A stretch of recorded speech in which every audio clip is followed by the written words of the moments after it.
Okay. So here's your E major scale, guys. Now you can play along or just listen to get the sound of it. Because remember, I'm always banging on about how different keys have different sounds. So I want you to listen to the brightness that is E major.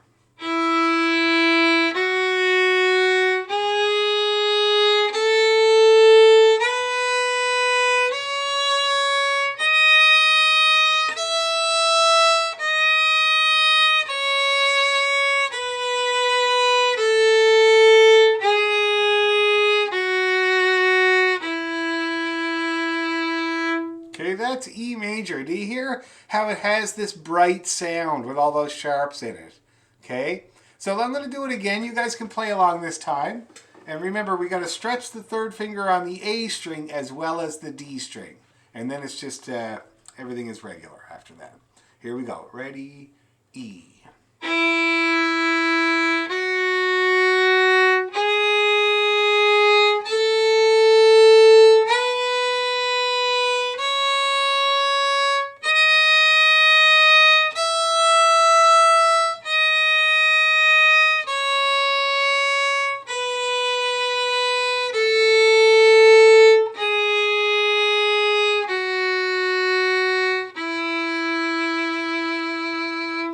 Okay, that was E major. Now, I was noticing there on a couple of my notes a little tiny bit of flatness. And I have noticed with all these years of teaching that with the sharp keys, as the sharp keys pile on, as the sharps pile on, the tendency to be flat is greater. Okay? That's the thing about these sharp keys. So you want to press harder. And that's what I noticed that I did on that scale. A couple of notes, my very first attempt was a little flat. I pressed harder, came right bang on into tune. Okay? So let's try it one more time with that in mind. Make sure you tune to me and use finger pressure as your first line of defense. Here we go. Ready? And...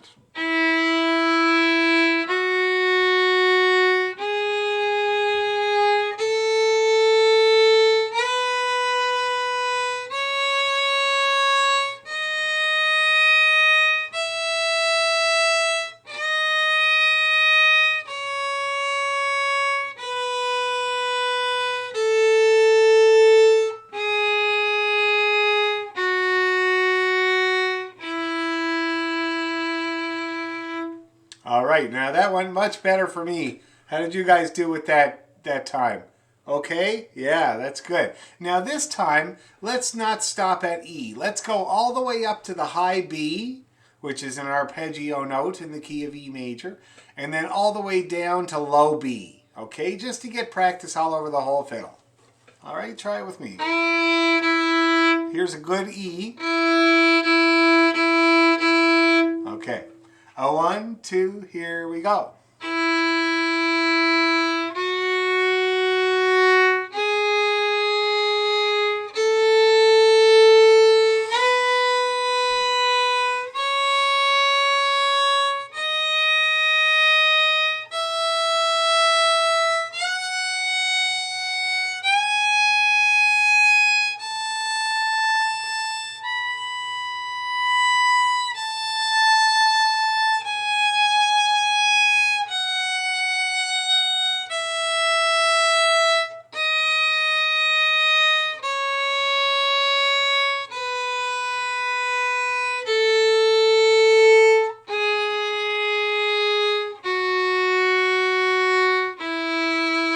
Don't forget the D sharp. 3. And then the B. Okay, that's the best way to do it. So that's playing D with the first finger in the E flat position to get D sharp. And then it's just to remember not to play your open D, to go directly over to the C sharp. See that? And that's how you can extend it. And it's good too, because that's one of the things that takes people by surprise with the key of E is the D sharp, like not touching your D string, and that there's a C sharp on the G string as well. Okay, yeah, that's right. Okay, so let's do it again. Let's just see what happens here if we do it again. Okay. Here's an E. It's my best one. Here we go. Ready? And...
Okay, that was it. How's everybody feeling about that? It's a little weird, for sure. Takes a little getting used to. I didn't have to play a lot in the key of E until I started playing in bars here in Toronto with singers. And, you know, a singer will play in E for half of the night because he usually plays guitar as well. And when you strum the guitar with no fingers on it, you get two big E's there. That's why all that Beatles stuff is in E, and the Led Zeppelin is all in E, and all that stuff, and it's just a complete pain for any fiddle player standing next to the guy because you gotta play in E for the whole night. So I got handy at it, you know. I got good at using that D sharp first finger and all those workarounds, you know, but definitely it takes a little getting used to. Is there any questions about that key before we try it one more time? Yes, Peter? When the singer says he's playing an E, does he mean A major or never E minor? Oh no, lots of times in E minor, and I don't mind that. I could play an E minor all night and throw a few tunes on top of it as well. No, I'm talking about when he wants to play an E. What's that? How do you know what he's going to do? Because he just says E. Well, because you know the song, eh? Usually that's... Oh, okay. And I wait. I'm a hired gun. So usually I don't even get a key from these guys, you know? I'm just like, that's why they hire me. It doesn't matter. They can just kind of start strumming and I listen. So if I get the key, that's great. So they shout back at me, E, and then I just listen to them for a few minutes to see if it's a happy or a sad, and I just go from there, you know what I mean? But yeah, E minor is also very common for sure. Yeah. Any other questions about E major? About the fingering or anything like that before we do it again? Are there tunes in C sharp minor? Are there tunes in C sharp minor? Who asked me that? I didn't catch who asked me that. Gerald. Oh, Gerald, yes. Hey, Gerald. So, yes, there are. There are a few. My favorite one is on my record.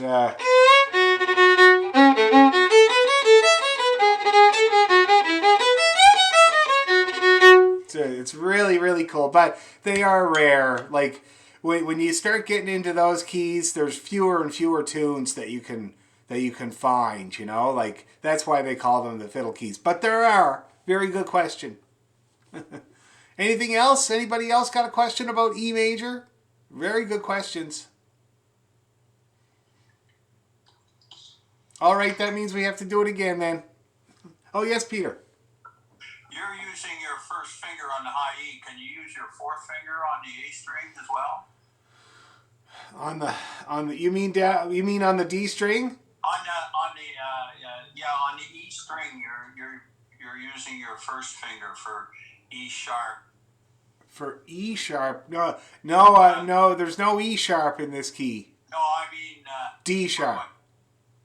Yeah. Yeah. So yes, that's a very good question. In the classical world, they do not do this first finger move. They use the fourth finger, because not many people realize, or maybe you forget, but the fourth, just like your you know how your third finger has two positions. It has the regular one and the stretched one. So the fourth finger has actually three. There's the tight, the stretched, and then you can get one more, because the fourth finger, as you get up there, the intervals are small. So like with my fourth finger, I can get B flat, B natural, and C. And on all the strings you can do that. So in the classical world, those guys would never play D1 with the pulled back like that. They would always play this very stretched fourth finger to get that D sharp. See what I mean? Now you can play with it. If it's more comfortable for you, of course, that's what you should do. But for 95% of the fiddle players I know, do that first finger trick, because it's really handy, especially if you're accompanying a singer. Trying to find noodly bits to play. So anyway, so why don't we try it again? Okay, so we'll start again on the E. We'll go all the way up to B and all the way down to B. And then we'll play the arpeggio. Okay, we'll work that out. Okay, here we go. E major, here's your E. Okay. Oh, somebody's still on. Sounds good, but somebody's microphone is still on. That's Nancy. Okay, thanks, Nancy. It sounds good, though. Okay, here we go. 1, 2, E major.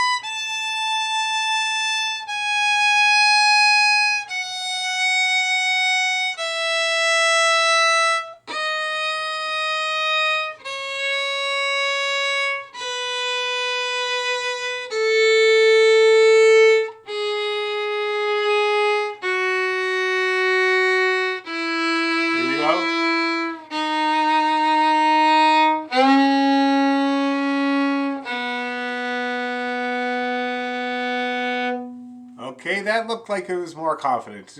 So now the arpeggio is going to be...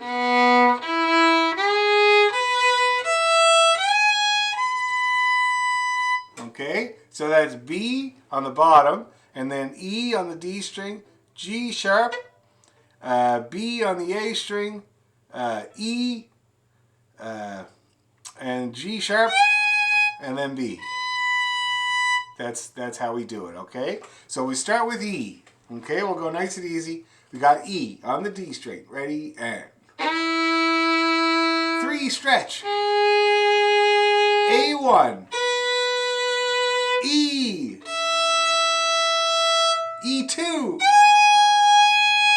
4. 2 again. E. A1, D3 stretch, and then the 1. And if you so desire, you can go down to the B. Okay, so that's how you do the arpeggio. So I'll recap it. That's going to be D1, G sharp, that's D3 stretch, A1, E, E2, and then 4. That's how we're doing it, okay? Let's do it together. Here's your E again to tune. Okay. Ready, and 3. A1. E. 2. 4. 2 again. E. A1. G sharp. And then the E.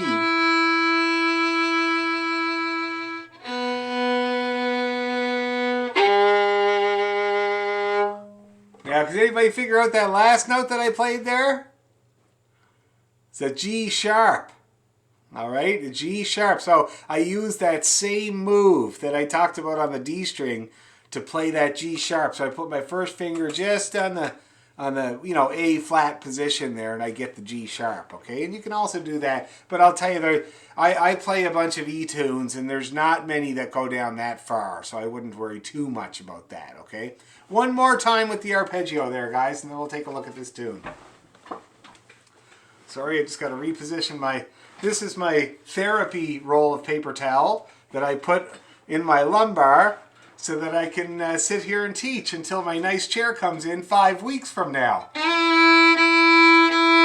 Perfect timing. Okay, here's your E. And here we go. Ready, and...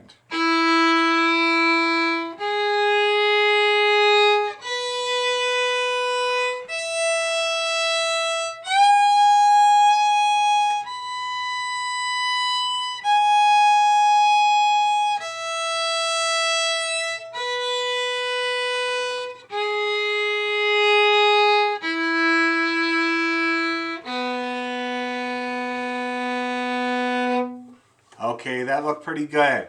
Now, has everybody had any problems with that key? Is it impossible for anyone? Do they hate it already? Like I hate the key of B. It's one of the worst keys ever invented in life. And singers also like to play in that key all the time too. You can't touch your D string or your A string. It's like, why would anybody want to do that? But, you know, it's one of those things. Anyway, how's everybody feeling? Any questions about E major? No. Geez, wow, that's great. Excellent. Okay, so now I'm going to pull up the music here for beautiful pointed coney, just to refamiliarize myself.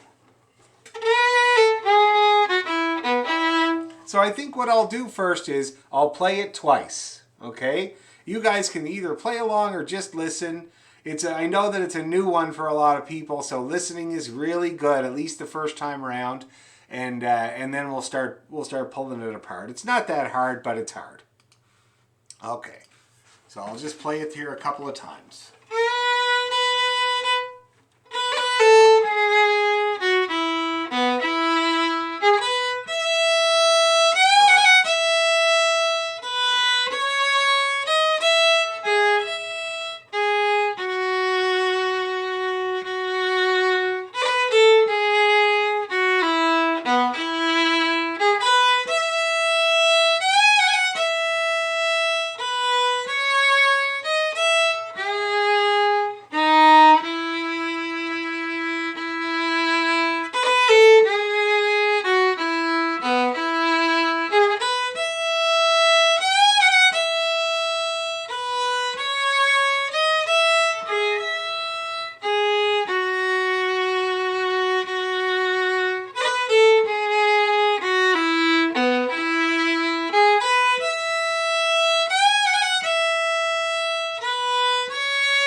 Okay, everybody got that now?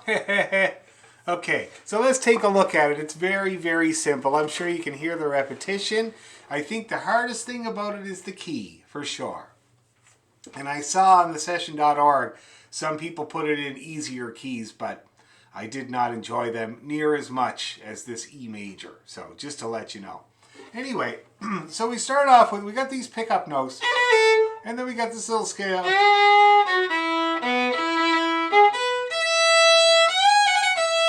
That's kind of the first phrase there. See that? And you can see right away you got an arpeggio.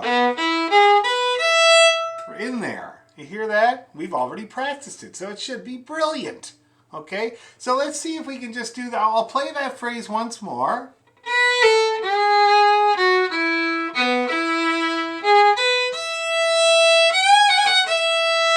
And we'll just see if we can get that opening phrase. All right, guys? Get it nice and strong.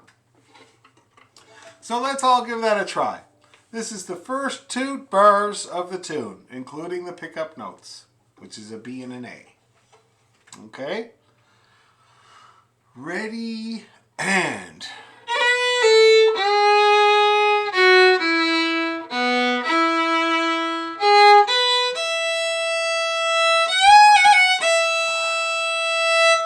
Okay, now that looked pretty good. And about the rhythm, well, you see some dots and you see some dashes, and they're kind of important in this tune. I would probably play most of those rhythmic figures, if not all. I noticed that in the second part I varied it a little bit, played some straight ones, but otherwise I'm playing it pretty well exactly like it's written without the slurs. Those are Kyle McNeil's slurs, and they are nice, but they wouldn't be my choice. So anyway, so let's see if we can play that first phrase once more, and we'll get that rhythm right. So if you see a dot, that's the long one. If you see the slash, that's the short itty bitty one. Okay?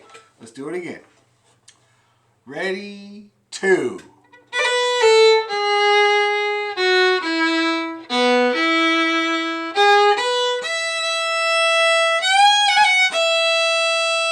Okay, that looked like it was really good. One more time to be sure. Ready, and...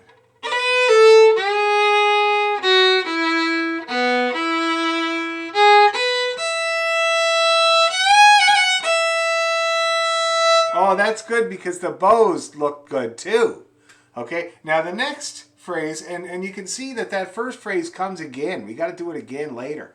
Now the next phrase, it has a B pickup note, and then this very hard move, and this is how I recommend you do it. So when you get that G sharp in tune, there it is in tune if you want it. Okay, now for most people, if you put your 4th finger on the A and it's touching your 3rd finger a little bit, that's going to give you your E.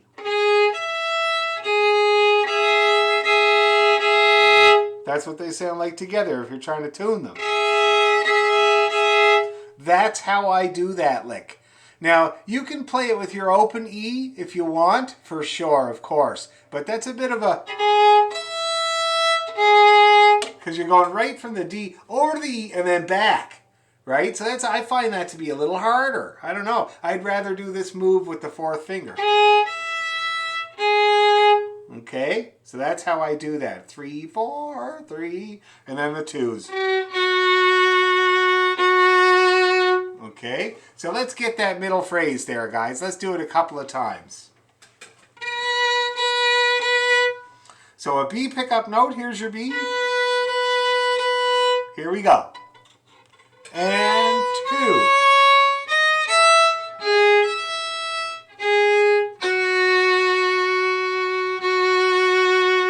Okay. Now I don't see too many frustrated faces, so that couldn't have gone too badly, that move. We'll do it again though, and make sure. Okay. Just gotta get the right pickup note so I don't... Yeah, okay. So a B pickup note. Ready, and...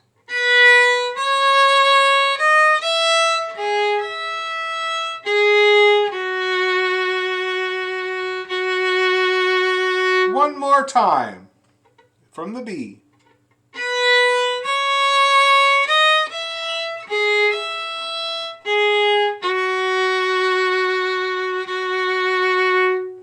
Okay, is everybody getting that little move in there? Yeah, and lots of people will play them together, eh? I could hear Jerry doing that. Anyway, so let's try that phrase one more time. And then, you know, technically and by rights, we should be able to get almost all the way through the A part if we get this middle section here. So we'll start with the B, and then up we go. Ready, and...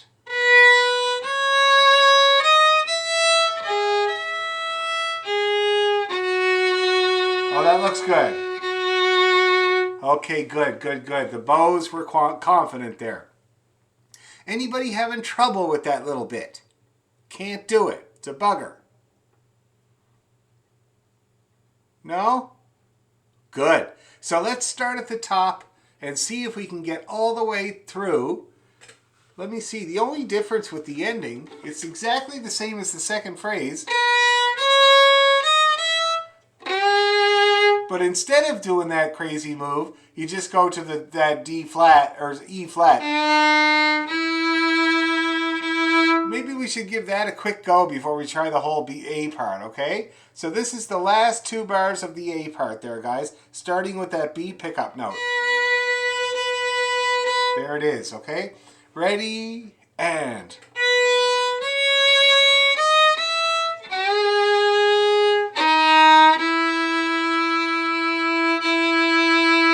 Okay, not bad. The bows look pretty good. Do it again from the B. The B should be an up bow, by the way. Ready, and...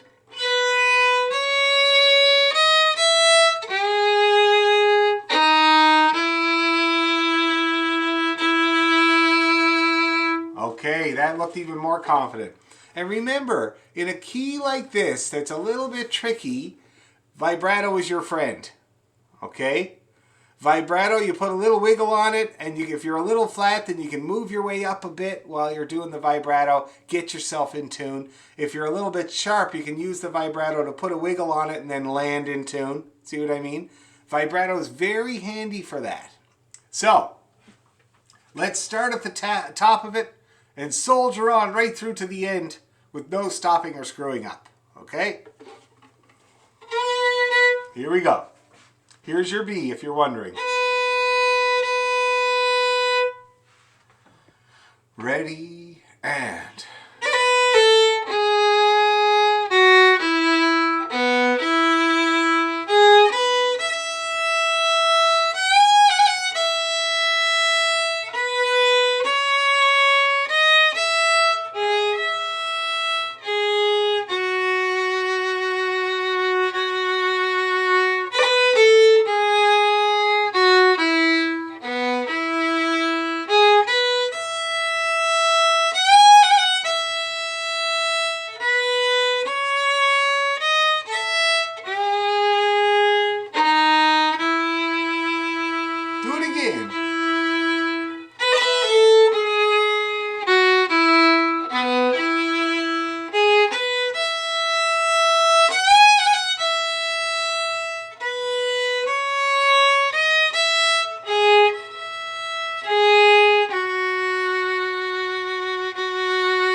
Okay, now that's a pretty good first crack.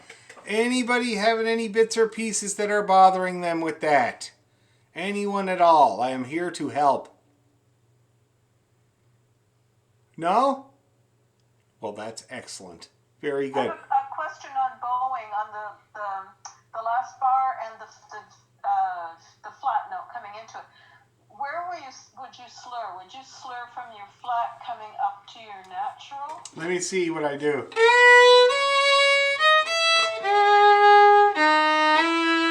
Yes. It seems as if that's exactly what I do. So we'll scrub the slur that's written from the note You know, I don't know if you've noticed, but Kyle, he loved to slur. I mean, he just loved to slur for sure. He was my first teacher actually, right after my dad's teacher, Professor Jimmy, who I only had for a short period because he was so decrepit, the poor guy. But then I had Kyle. And the nice thing about Kyle's playing, the thing everybody loves about Kyle's playing, is that big broad bow of his.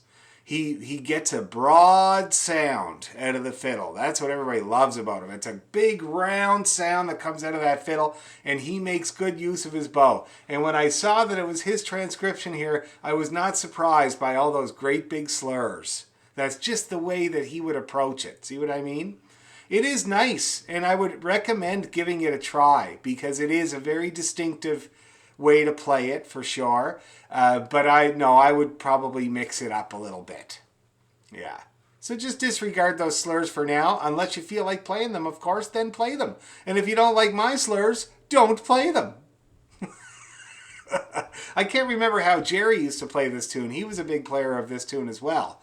And I can't remember what his idea about bowing it. I'll have to kind of see if there's a video of him playing it somewhere. But anyway, so there you go. So bowling's very personal. So let's try that again a few times there, guys, and really drill it. One thing I was going to ask, has anybody noticed a little bit of a drift in their hand and their intonation now that we're working on this tune in an unfamiliar key? Has anybody noticed that? Yes. Now, that is a huge factor for everybody when you change gears like that. So if you have a tuner on, it's good to glance at it once in a while. Get a bit of a reference. Bring your hand back to home base. I'm going to tell you right now, all this stretching was going to make your hand want to come up that fiddle. Big time. So if you're wondering, that's probably the problem. Go back to home base. Relax back. Anyway, let's take the grinder to it. I got my tuner on here. I never trust myself. 1, 2.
Let's do it all again, one more time.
Now everybody looks pretty cheerfully moving their bow along there, which is good.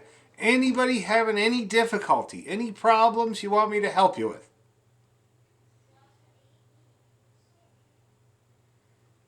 Excellent, very good. Second part.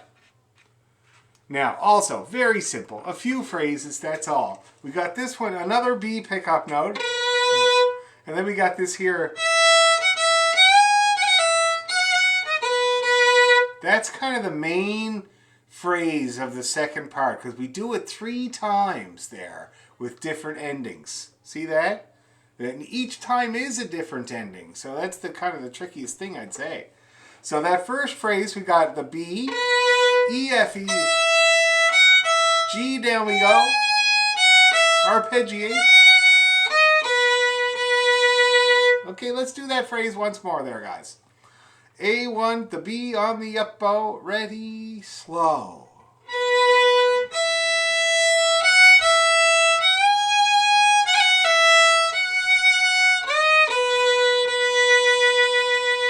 Everybody feeling good about that? Let's do it one more time just to say we did. Ready, go.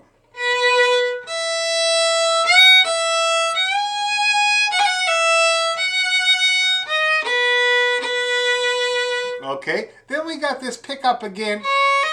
That's a C and a D, and it's not as easy as you might think because that damn third finger stretch. So that's a 2 and a 3. And then the same phrase. And then this lovely little lick here, which I think is the best lick of the tune. That's the D sharp to the B there. See that? And again, you can play them together. It's a beautiful double stop to do at the top of that tune, the very top of the pitch range of the tune. So it might be an idea. So let's see if we can get that second phrase. Okay, C to D, and then that E, F, E. Ready, and.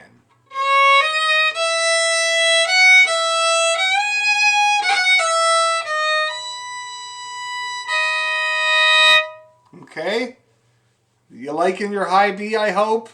It's a hard one. God, B for bugger. Let's do it again. C and D. Ready, and.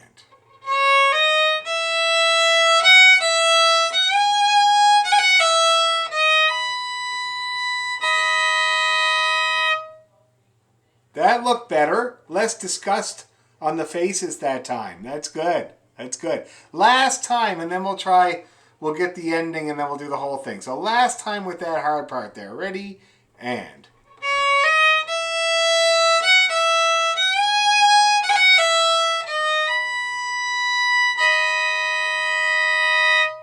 Okay. Now the next phrase is the same as the first, except high A.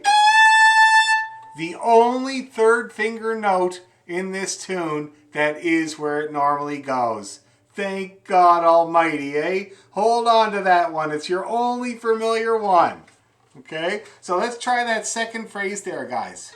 Or third phrase. Sorry, third phrase. Ready, B.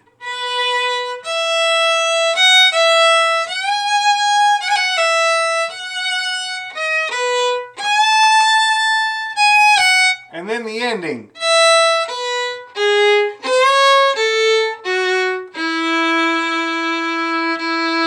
And those are just some arpeggios. This is the E one. And then this one, which is a B arpeggio, and then the E.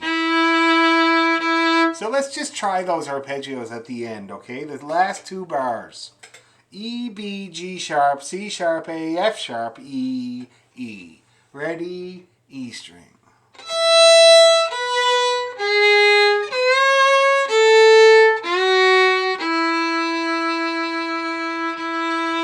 Again.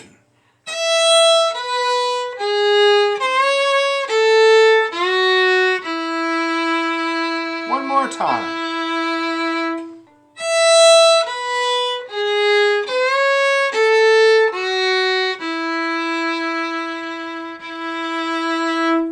Okay, now, really, theoretically and by rights, we should be able to sail right through the second part with no problems at all now, eh? Isn't that going to be great? Anybody having any questions before we attempt such a perilous voyage? Okay, well, we're just going to do it then.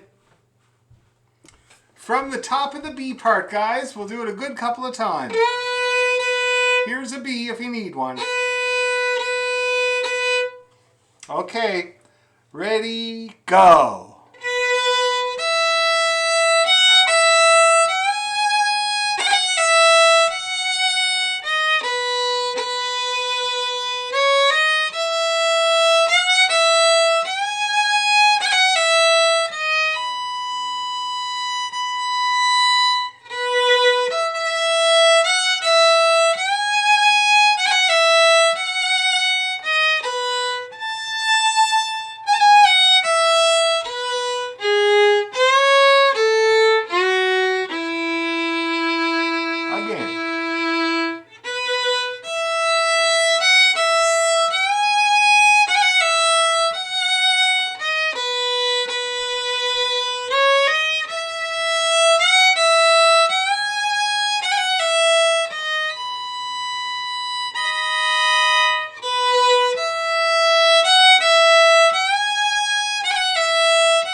Okay, good finishes.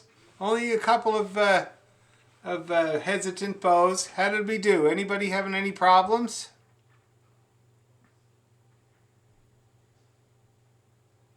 No? That's excellent. My God, jeez, that's great. The only problem is tuning. Just tuning. Yes, and that is the biggest challenge of this tune is going to be the tuning, for sure. And so we'll spend lots of time on E major, and you guys can get more familiar. I'll tell you that E to the B,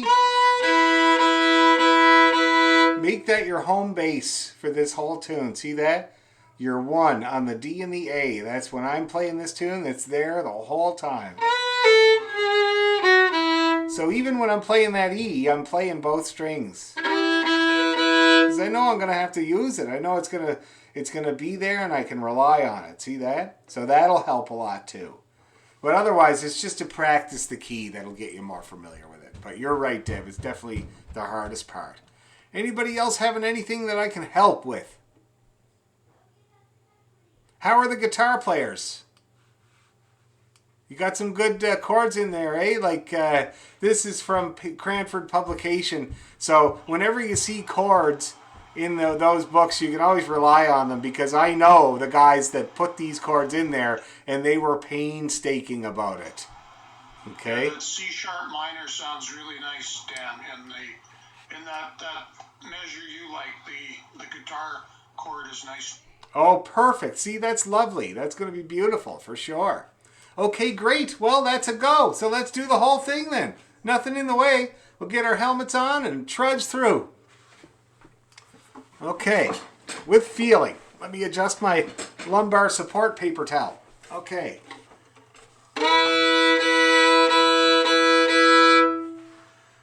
Here we go. Right from the top. Ready? And here's your B.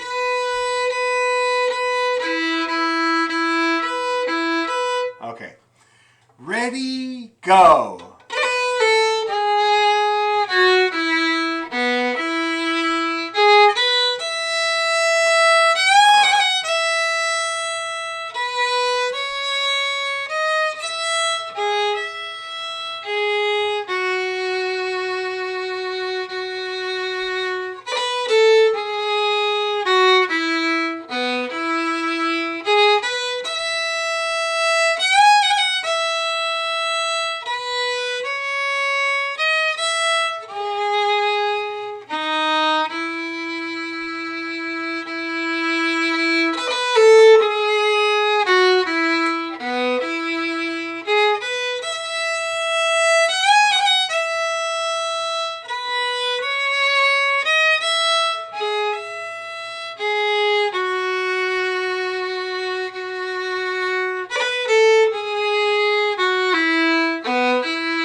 The whole thing again.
right, guys, how we feeling?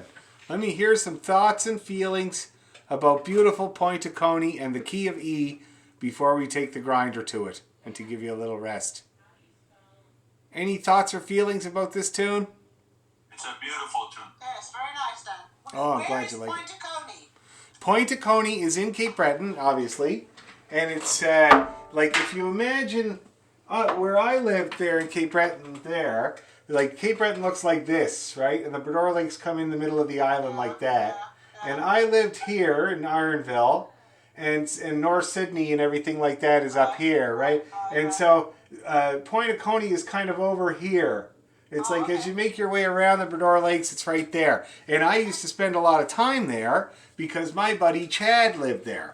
And he lived in a mobile home with his dad, and they had a baby barn beside the mobile home where my band could practice. Yeah. And so I had my drum set up there, and I remember the funniest things used to happen in that baby barn. Like one time we're playing away, rehearsing after school, and I'm playing away, and Chad's dad comes in and says, "Jesus, buddy, don't be too loud for me grouse." And I was like, "What are you talking about?" And I look out the little hole in the wall, and there's a grouse there. Another time, we're playing away, and this guy shows up. He's a friend of Chad's. He's a young fella. He's all scruffy looking. And he's got a stereo. Remember those component stereos where you had the tape deck and the receiver and the phono? And he had the parts in his hand like this. And Chad says to him, "Oh, you got her back, did you?" And he said, "Yep." And then he says, "My cousin stole this from my house, and so I just broke into his house and stole it back." So I love Point of Coney. Point of Coney was great. On YouTube, the Barra McNeils do this, and there's a picture of Point of Coney on that YouTube. Yeah, it's a gorgeous spot. It's one of the most beautiful spots. Yeah, and the Barras are who was known for playing this tune. Brenda Stubbard's mom, I think, composed this tune, but the Barras were well known for playing it. They were the ones that really got it going. So yeah, for sure. Any other thoughts or feelings before we try it a good few times? Did you shake out all your limbs and instruments, as it were? Roll it out? Okay, good. We'll give it a try, shall we? I think that's a good speed. I wouldn't play it any faster than that at all. If you did, it would take on a rhythm, and I don't think this tune is right for that. I think I like the phrases as they are. All right? So let's go nice and slow. Here's your E and your B. Okay. Ready, and...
might have played too many.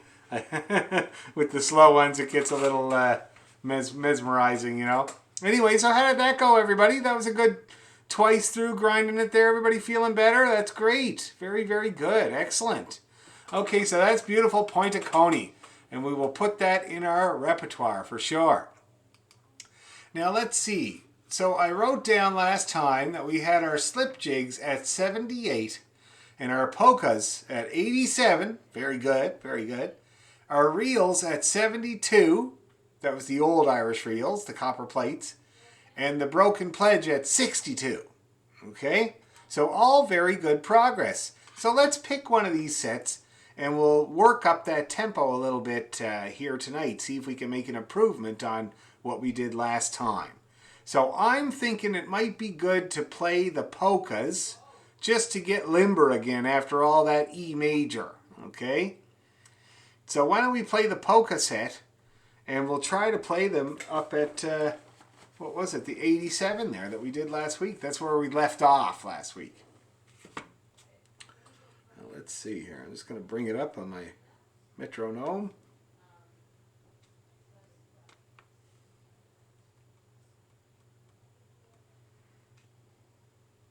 Sorry, when you say polka set, do you mean the Gerald Connell? Yes. Okay, thank you. Sorry Indeed. for that. No problem. Jer O'Connell, Dinny Tarrant, and Captain Bing. Okay, so just to remind you, here's 87. Oh, and I had good luck there the other day with another class putting this thing on a music stand so that you can actually see it. Maybe it'd be better on this side.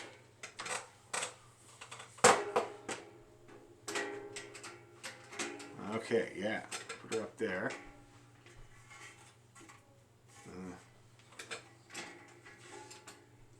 Okay, this is perfect. Here, look. All right. Can everybody see that and hear it really clearly? Great. Okay, so let's give those polkas a try at this tempo, and we'll leave that metronome banging. And then afterwards, I want to see if it helped anybody or if it hindered anybody. Because the metronome can go both ways. Okay, polka set, Gerald Connell. I got to try not to look at it because there's a delay. Okay, 1, 2, 3.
Okay.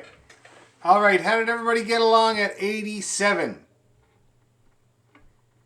No problems? Excellent. Let's bump her up then. So let's make it a good bit faster so you can tell. All right? So let's get it up to, say, 92. I'll show you what that's like. It's not that much faster. That's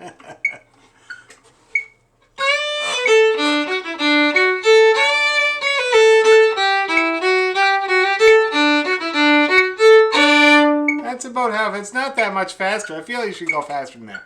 Let's get it. Let's try 95. There you go. That's a bump up.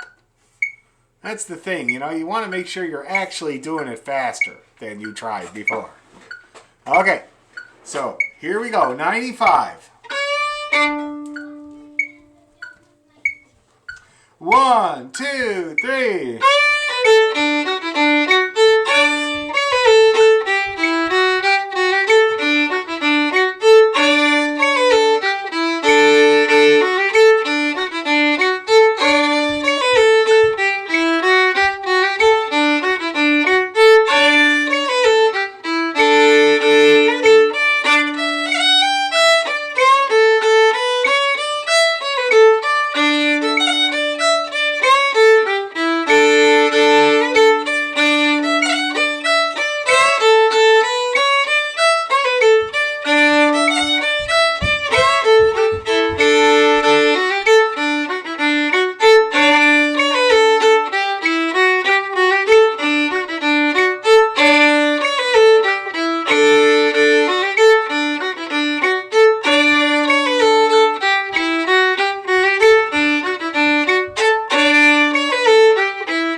Okay, so how was the 95 experience?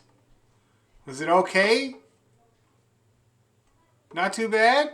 Okay, so that's going to be our baseline for next time, and we're going to try to get it faster than that. And I'm just going to write that down so I don't forget. Okay, so polkas are now at 95. I had a note there that we were going to play them 3 times. It didn't matter today because we were Just playing them practicing. all at once. Yeah, we'll practice. We'll do them 3 times each when we perform for sure, because that's the Irish tradition. But twice is plenty for tonight. That's all right.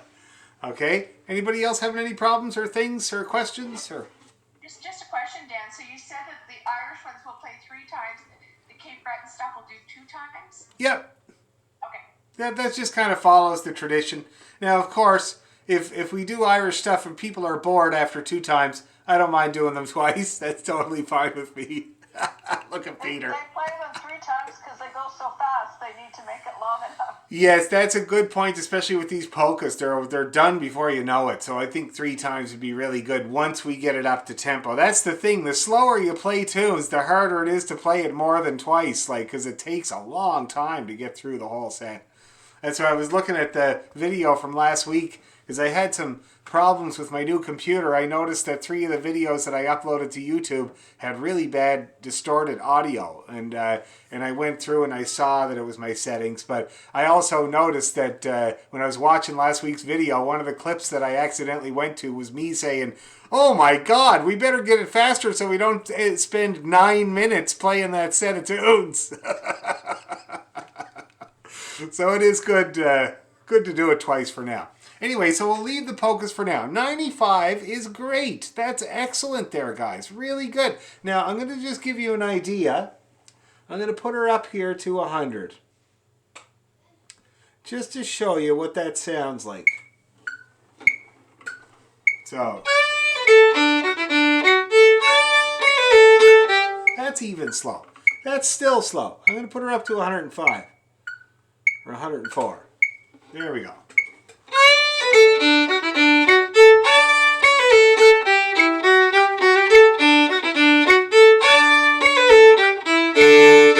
Now that, I think, would be just the greatest tempo to get to. How many people here feel like that's doable? Excellent! Yes, we'll get it. So we're up to 95. Next week we'll push her a little bit more, and by the time we try to make a video of it or whatever, we'll have it right up there, and it'll be great. Okay? Now, let's see. Let's take another set and do the same thing. So should we do... What was that? Sorry. Yep. What was that last speed? That last speed? That was 104. Okay. Yeah. I do things by 5 notches at a time, but my wife told me I was foolish. And then I looked at the metronome, and it's got little bump up options, and they're like 3 metronome markings apart. So I guess she's right. She's right about a lot of things. Anyway, okay, so I feel like we should work on the old Broken Pledge set there, eh? It's probably the most handful of a set that we have. And I see that we have it at 62, which is definitely the stately pace. So I feel like it could use a bit of work. So we'll pull that up. Broken... What are the 3 songs in that group again? There's the Broken Pledge. I gotta look, I'm sorry. Farrell O'Gara. Farrell O'Gara, yeah. And the Toss the Feathers. Oh, wait, okay. I'm getting mixed up between our other night. Oh, really? The Thursday night. I can't remember what we're playing. Okay, I'll tell you for sure now. Yeah, it is. It's the Drunken Sailor is the other night. Oh, yeah, you're right. Drunken Landlady. Drunken Landlady. Okay, which is also a great tune. Wicked tune. Any of you guys know about the Drunken Landlady? I'll play it for you quick while you're having a little break there.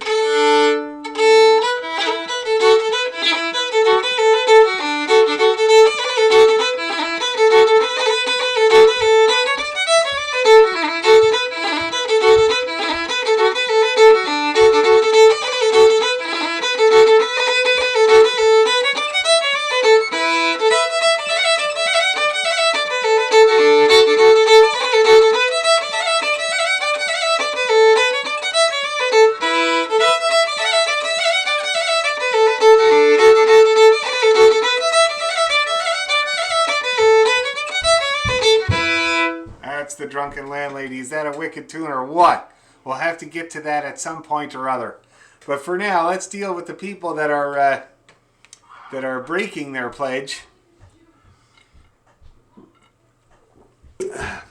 And we'll do the old broken pledge set, and we'll get right back to the 62 that we were working with before. 62. So...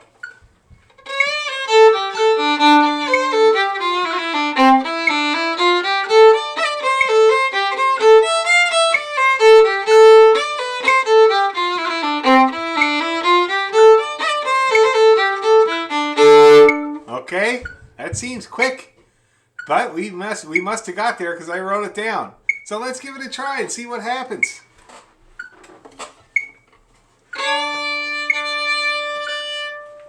There's your D. Oh my God. Okay. Oh, 1, 2, 3, and.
Now, some people look like they were getting along like a house on fire there. For other people, it seemed like we should spend another week at 62 or a little bit I slower. heard 62. Are you sure that really was 62, Dan? Because I don't think we played it that fast last week. I was surprised by it as well, but that's what I have written down here on That's what I my... have written down too, so I don't know. Yeah. I don't know what else, because it's all the same settings all the time. But now that was, I mean, it was still slow. I mean, can imagine dancing to that. It would be a little bit tiresome.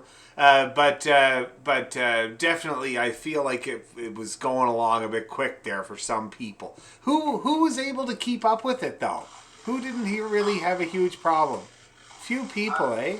Yeah. The only trouble I had going to Farrell and Garrett to toss the feathers, and then the rolls kind of caught me off guard. But Yeah, they tend to do that there, those up-bow rolls. second time around, son. Yeah, that's good. So there's some people that can do it that fast. There's other people still at that. I would say I'm going to change the metronome marking for practicing this week there, guys.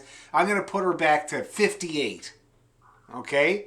So when you're practicing this week, 58 is going to be good. And we'll try 62 next time. But I think that we could use some more time on the slow. And so for the people that are kind of getting along okay, everything's kind of working okay, like Darwin was saying, you could just kind of try to improve something, like those up-bow rolls, or like the broken pledge, the phrasing in the broken pledge. Use the slow tempo to try to improve something about it, okay? And you know what I'll do? I'll put up on YouTube this week Joe Durain's version of Farrell O'Gara, which has got all the triplets. Let me play it for you while you're resting.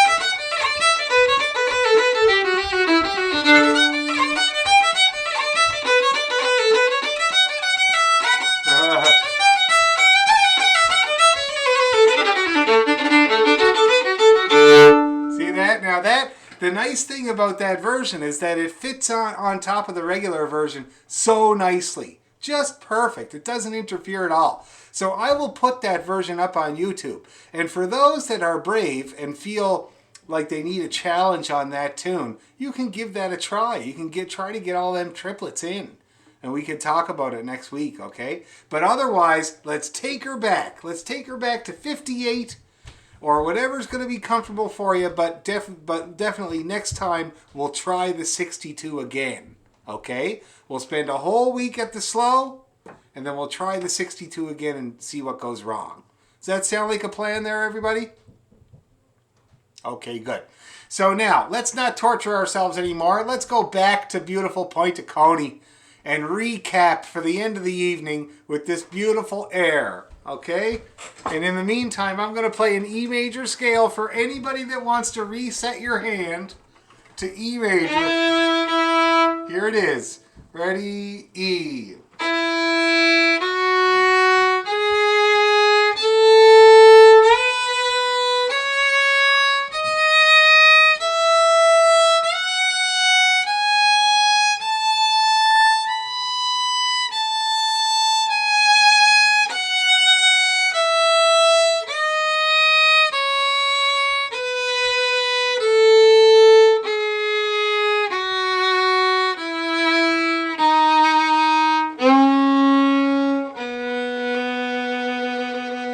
Okay, all right, that should do it. So let's try this slower again. Aren't you glad I showed you that trick with the 1 on the D, eh?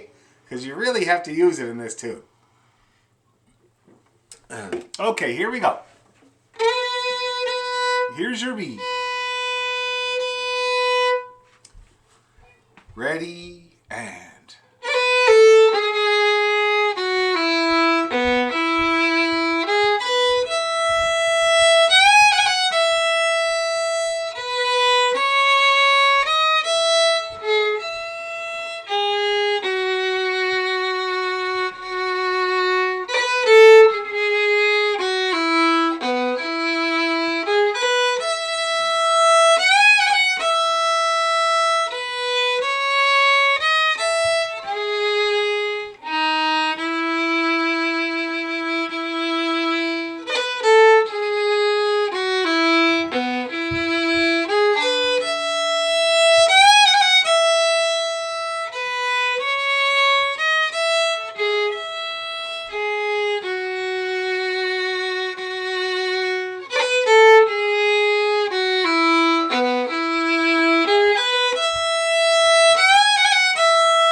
the top.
All right, that looked like it was fun.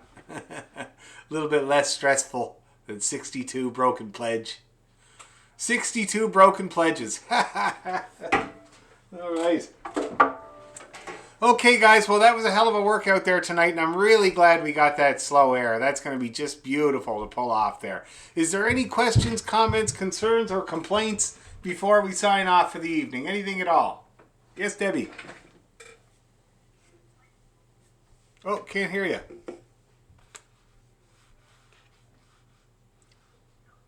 Slightly, but not very much. I could hear you before.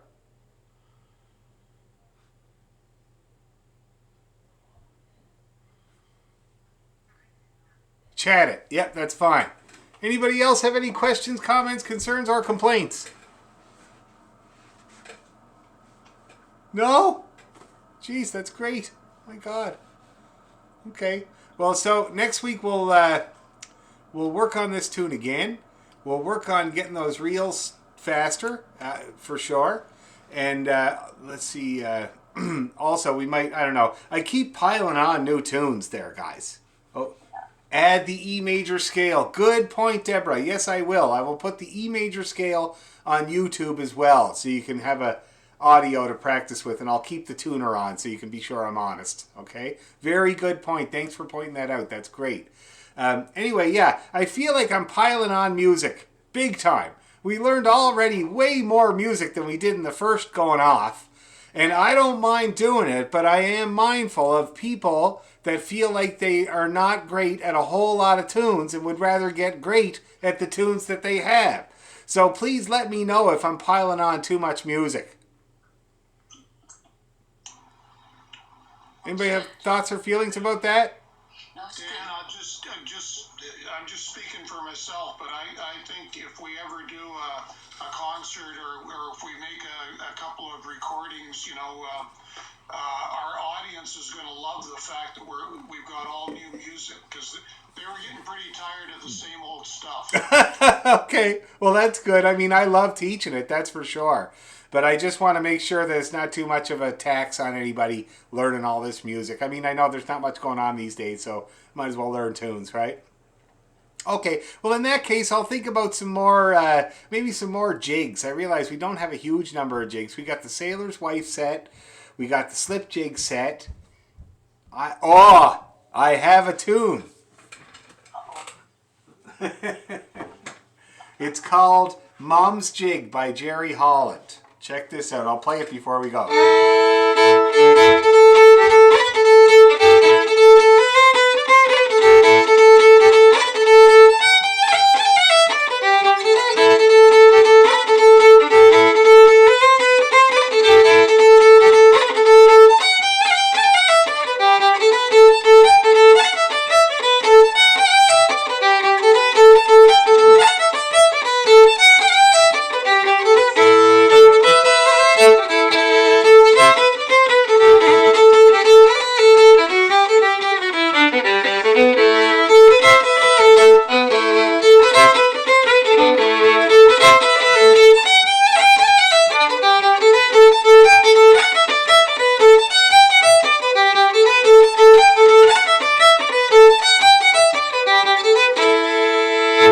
That's Mom's Jig by Jerry Holland. We'll start with that and we'll put together a good set of Cape Breton jigs. Be really good, eh? What do we have that's Scottish, Dan? So what do we have? We got lots of Scottish stuff. We got the what do you call it? The cutting fern set. That whole set is Scottish. What else have we got that's Scottish? We got this slow air here. Do we have any Scottish jigs? The Sailor's Wife set. They're all Scottish. Oh, Yeah. The Sailor's Wife. I can't remember the one in the middle. And the 10-penny bit, but the Scottish one, not the Irish one. That's also a good tune, but we're not doing that one. We're doing the Scottish one. Well, this beautiful point at Coney is Cape Breton. It's not Oh, it's yes, I suppose so. Really Scottish, yes, yes. I suppose you're right. There's Although, some good Scottish jigs and stuff around. Maybe Yeah. we can- sure, okay. Well, we can take. So we'll use Mom's Jig as the jumping off point, and then I'll think of some good. Oh, there's a great one called Drummond Castle. I don't know. Yes. Yeah, that's a wicked one. We might take a look at that one, okay? So anyway, a set of Scottish jigs, Scottish/Cape Breton jigs for next time. Scottish. And we'll keep working on Beautiful Point of Coney. But the big thing you'll work on this week is those broken pledge reels, trying to get them a little bit faster, trying to see whatever might be in the way of getting that set faster. That's going to be our big penultimate goal. Okay? Okay, Dan, thank you. Thank you, guys. Oh, and so think late April for a get together. Okay, awesome. Happy Easter. Okay, see you later. Bye bye. Could you download this to YouTube? I will be doing it right away. Okay, thank you. Okay, Appreciate it. no problem. Watch out for April Fools tomorrow. Oh, my kids have got me prepared. Okay, bye bye.